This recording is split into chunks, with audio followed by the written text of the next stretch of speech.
If you're like millions of Americans, you probably popped a multivitamin this morning, assuming that it was a safe and effective way to stay healthy.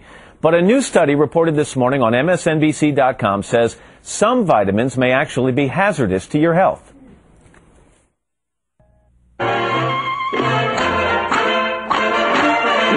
Like Popeye, many of us need a vitamin supplement to guarantee our daily nutritional needs are being met. I take vitamins because I don't eat enough vegetables and fruits, so I figured it's a good way to have all the nutrients.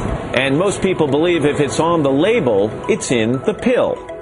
Yes, I trust the labels on the bottles. Most people assume that, labeling for vitamins would be as stringent as it is with food. ConsumerLab.com independently tested a variety of brands. It found not all delivered what was promised, and one for children contained a potentially harmful amount of a vitamin. I would be terrified to find out that children were taking vitamins that weren't giving them adequate nutrition and were in fact maybe harming them.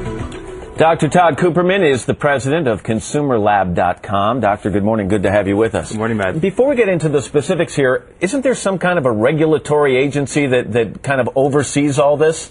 There is. It's the FDA, but it doesn't have strict regulations, and it doesn't really do a lot of overseeing. You did some testing, and first we need to talk about your methodology. It was what was called a random test. From my understanding, that means you tested one batch of each of these vitamins, right? We looked at one lot from each, right? So is that reliable testing? No lot should be bad when it comes to vitamins. So, ideally you'd like to look at every lot, but we chose to look at one lot and look at it very carefully. All right, let's take a look at some of the results now. Lead was found contaminating two different vitamins. One of those meant for women and one for pets. What are we talking about? Right. Actually, this Vitamin Shop product for women contained a very large amount of lead. It contained actually 15.3 micrograms, which is more than 10 times the amount that they would allow in the state of California. And the health hazard from that would be what? For an adult, you just don't want to get lead. For a kid, that would be a toxic amount, but adults, nobody should be getting too much lead in their diet. All right, and we contacted, or MSNBC.com and the Today Show contacted the makers of the vitamins in question here. David Morrison, Vice President of Scientific and Regulatory Affairs at the Vitamin Shop, responded to us and said his company's products are all tested more than once, including screening for lead. He was surprised by the results. So, is it a chance that there was a problem with your testing in this case? Highly unlikely. All the results that we're talking about were not only confirmed in one lab, but in a second laboratory as well. And you don't just find lead if it's not there. All right, let's move on. One children's vitamin, we've got a jar of that right here, exceeded tolerable amounts of the particular vitamin. Now, it's hard to imagine you can do harm by giving too much of a vitamin. But you can. All right, and which vitamin are we talking about here? This is the Yummy Bears. Okay. This product actually contained too much vitamin A. Too much vitamin A can actually cause bone weakening, and you actually can get too much of certain vitamins.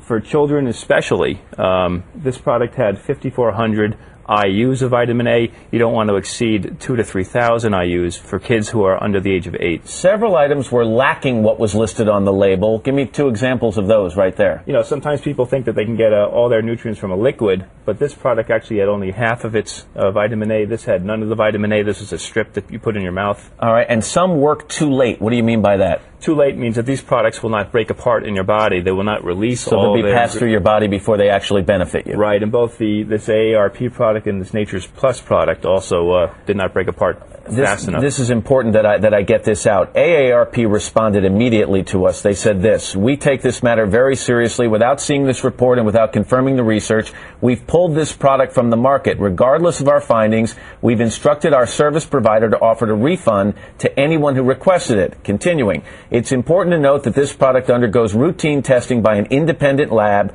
The product was tested on November 7th, 2006, and among the attributes tested was dissolution, and it met FDA requirements. Your response?